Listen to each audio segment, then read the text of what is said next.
ternyata di dalamnya ini ada suara.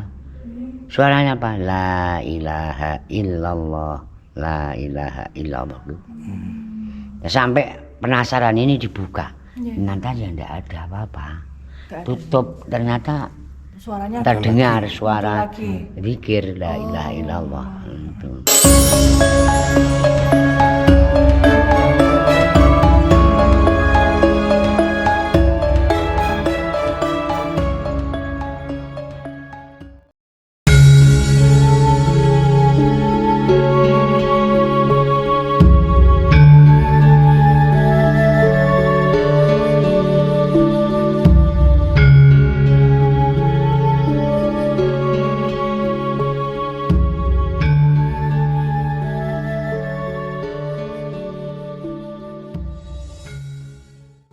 Assalamualaikum warahmatullahi wabarakatuh. Waalaikumsalam warahmatullahi wabarakatuh. Salam Rahayu. Pemirsa Wisata Nusantara, saat ini saya sedang berada di Masjid Agung Puluhan ya Pak. Ya. Atau biasa kita sebut dengan Masjid Tiban Puluhan. Nah, di sebelah kiri saya sudah hadir Bapak Munir ya. Muhammad Munir. Bapak Muhammad Munir. Nah, Bapak Nun Sewu sebelumnya bisa diceritakan nggak Pak cikal bakal dari Masjid Tiban ini Pak? Ya. Sebelumnya kami ucapkan mohon maaf kalau nanti ada kata-kata yang kurang di hati kepada Bapak atau Ibu. Sejarah Masjid Tiban. Ternyata zaman dulu ini masih alas Gung Liwang Liwung, belum ada penduduk. Nah, ternyata kok jadi ada masjid, dan masjid itu sudah komplit, ada mimbar, ada beduk, ada sumur, dan komplit dah untuk dipakai untuk sholat jamaah itu sudah bisa. Nah, dengan itu masjid itu dinamakan Masjid Tiban karena yang membuat masyarakat di sini tidak ada yang tahu. Nah, jadi ya ternyata akhir-akhir itu yang mendirikan itu ternyata Kanjeng Sunan Kalijaga. Nah, itu dulu zaman dulu itu sokonya itu 16 dan itu peninggalannya masih komplit, masih utuh, dan peninggalan itu sampai sekarang masih dijaga dengan baik. Itu karena kok dia dinamakan Masjid Tiban, yaitu belum ada orang percaya kok sudah ada masjid. Nah, zaman dulu itu yang memelihara, seingat saya saja ya, itu Mbah Haji Asnat. Mbah Haji Asnat itu orang yang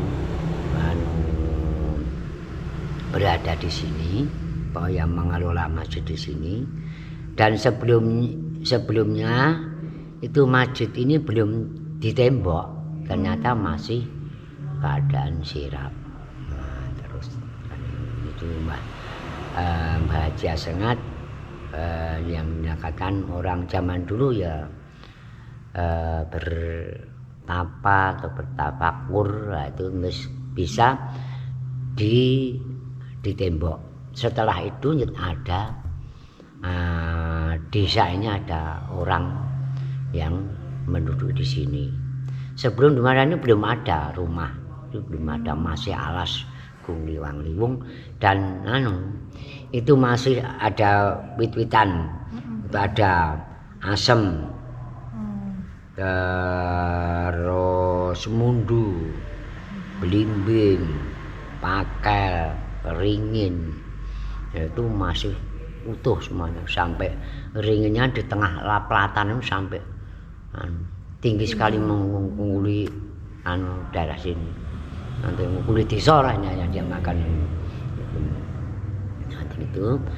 Terus zaman setelah dibugar setelah 65 itu kan penduduk di sini ya banyak yang memeluk agama Islam, akhirnya dibugar. Dan sampai sekarang ini yang memugar ingat saya ya sudah 3 kali. Oh, sampun 3 kali dibugar. Terakhir ini yang tengah ini COVID kemarin itu. Pas zaman COVID kemarin. COVID ya tahun berapa? 2020. Ini hanya 4 bulan. 4 bulan sudah selesai. Nah, itu nanti kalau ada yaitu masih peninggalan Padasan itu masih karomahnya banyak sekali. Untuk ya insya Allah kalau kesini niatnya satu, ikhlas dan yakin, insya Allah mustajab. Nah, yang ada di sini masuk di sini sholat, terus tiap malam Jumat itu kami adakan sholat hajat dan mujahadah. Tiap malam Jumat. Nanti kegiatan itu malam Jumat ada sholat hajat dan baca itu mujahadah, dan tiap malam Kamis Legi diadakan Ratibul Hadat. Itu sampai sekarang.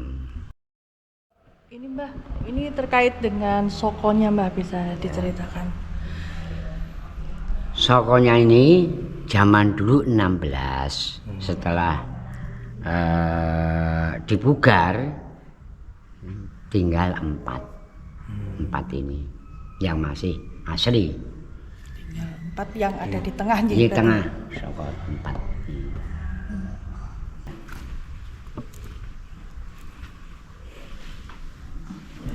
Bismillah.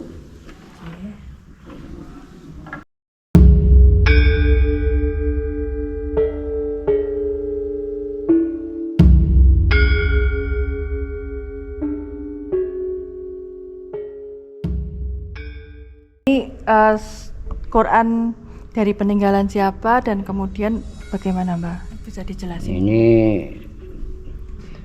yang ini namanya Amben Blabur. Amben Blabur. Terus itu Quran yang masih ada di sini gitu aja. Yaitu masuk peninggalan. Nah, ini peninggalan Kanjeng Sunan Kalijaga. Ini zaman dulu untuk mulang ngaji. Dari Pandanaran, Ngeribik itu di sini.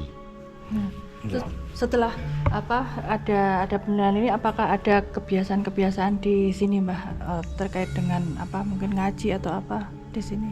Ada.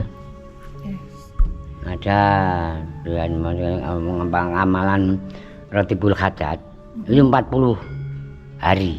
40 hari. Ternyata ada yang di samping ini aja. Ternyata di dalamnya ini ada suara. Suaranya apa? La ilaha illallah, la ilaha illallah. Sampai penasaran ini dibuka. Ternyata ya tidak ada apa-apa.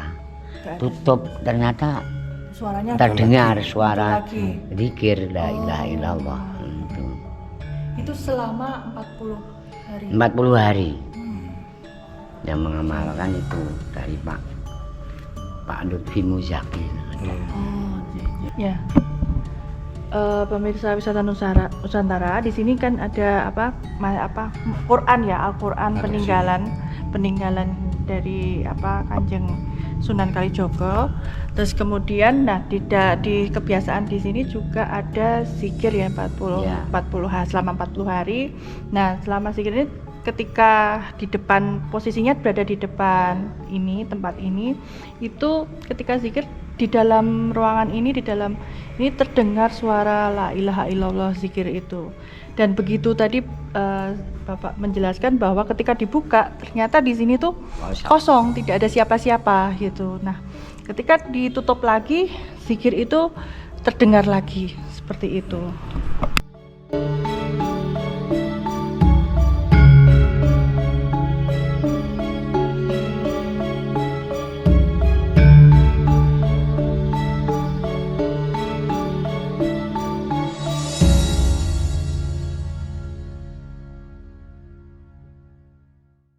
Ini mimbar ya, nama mimbar ini.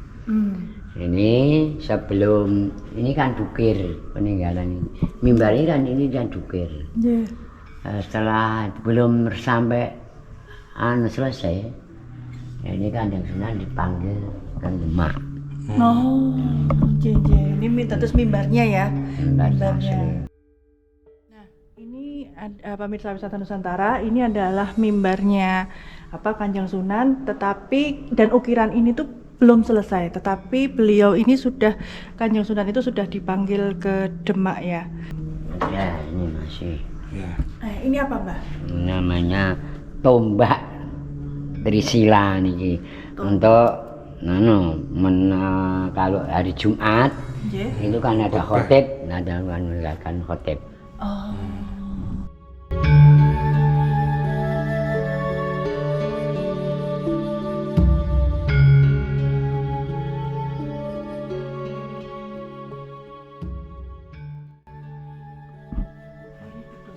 Oh, ini mustaqone, Nduk. Ini kok Pak Mustofa ini. Iki sing tenggen giri sekar nggih mirip kayak gini, Pak. Nggih. Pemirsa, ini saya sudah di depan mustoko ya, mustokonya. Bapak bisa dijelaskan nggak ini mustokonya ini? Monggo. Ya kalau saya menjelaskan ya kurang. Pokoknya ini peninggalan. Peninggalannya bersama masjid itu. Dulu ini sudah remuk. Ya, tahun 2020 ya, 20 itu Covid itu kemarin itu. Iya. Ini dibugar masjid yang tengah itu. Saya bilang sama ya anak-anak yang bisa merakit ini, siapa yang bisa merakit ini supaya utuh kembali. Dah supaya tidak usah bekerja, ini sudah itu aja, jadi harus selesai. Itu alhamdulillah ternyata ini ya sudah bisa. Ya. Nah, kalau ini ya, ini kemudian ada beduk ya, Mbak ya? Ya, ini beduknya yang itu masih asli ya. Ini Mas beduk peninggalan Sunan Kalijaga, dan ini masih asli ya, Mbak? Ya. Ini kentongan. Kentongannya masih asli, cagaknya ini loh. Oh, ya. Dulu kan masjidnya itu anak candi gitu loh. Pendek ya. Pendek ya? Iya, pendek. Ini ada ompak ya, kita agak tinggi ternyata disangga dengan ompak. Ompaknya batu masih ada. Oh, umpai, Pak. Ompaknya masih. Ini kalau batu ini untuk duduk kalau memukul beduk. Beduk. Ya. Kalau beduk.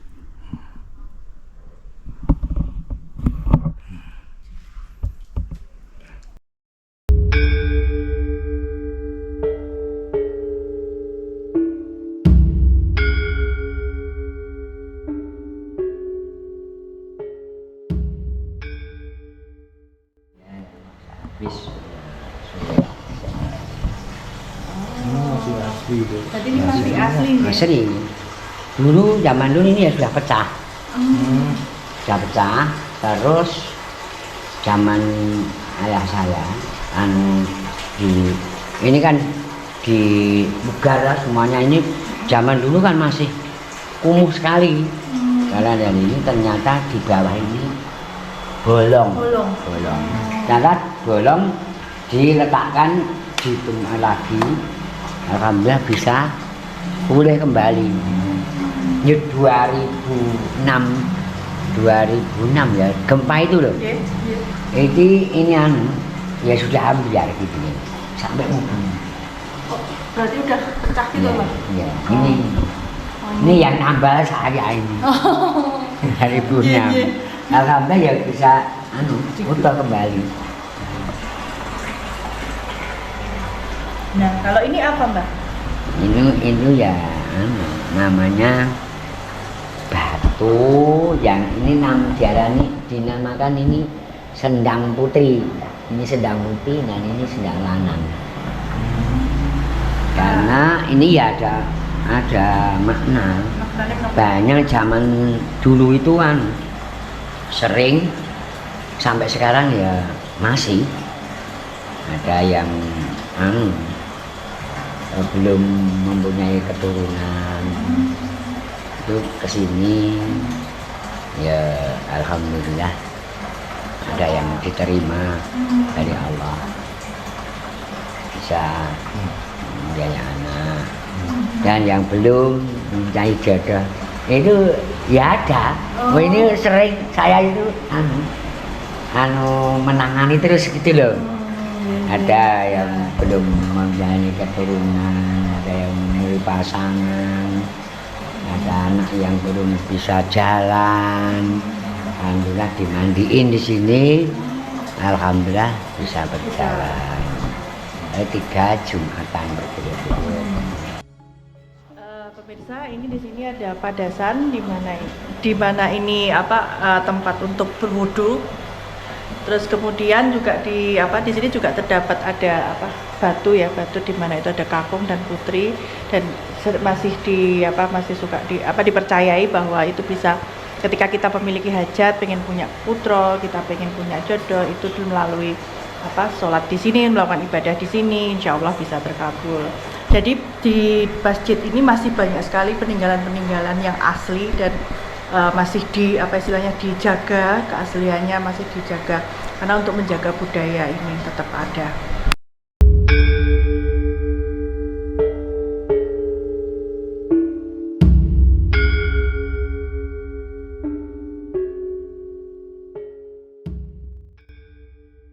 Nah pemirsa, di sini tuh dulu juga ketika pada zaman Belanda dulu juga pernah melakukan nandur bako nih Mbak, dawatnya bako gitu ya Mbak. Ya, terus kemudian dan itu pada saat itu juga kering, nggak ada air. Nah itu bisa diceritakan Mbak gimana itu Mbak? Ya zaman dulu itu petani itu mempunyai sawah 2, yang satu itu diminta dari zaman penjajah Jepang. Londo, terus yang satu dimiliki oleh petani biasa. Yang satu itu ditanam baku. Terus di waktu itu kan tidak ada hujan, terus Londo itu mempunyai inisiatif minta hujan. Ternyata terus dari para mudin parusak kecamatan Uduk ini supaya setor dawet. Dan harinya Jumat pagi itu sudah kumpul dawet. Nanti terus setelah habis Jumatan itu diadakan hujan dawet. Hujannya itu cuma duduk disirat-sirat untuk sirat-siratan itu. Hujan duduk sirat gitu. Setelah itu kok bisa mendung, ternyata di mendung hujan terus. Langsung turun hujan terus gitu, hujan. Caranya gitu itu. Namanya adanya hujan dawet. Hujan dawet.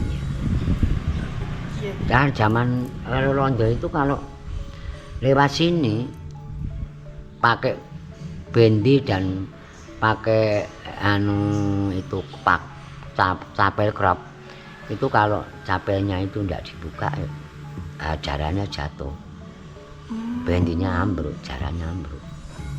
Ini kalau sudah dibuka, nah itu selamat, udah nggak ada apa-apa. Itu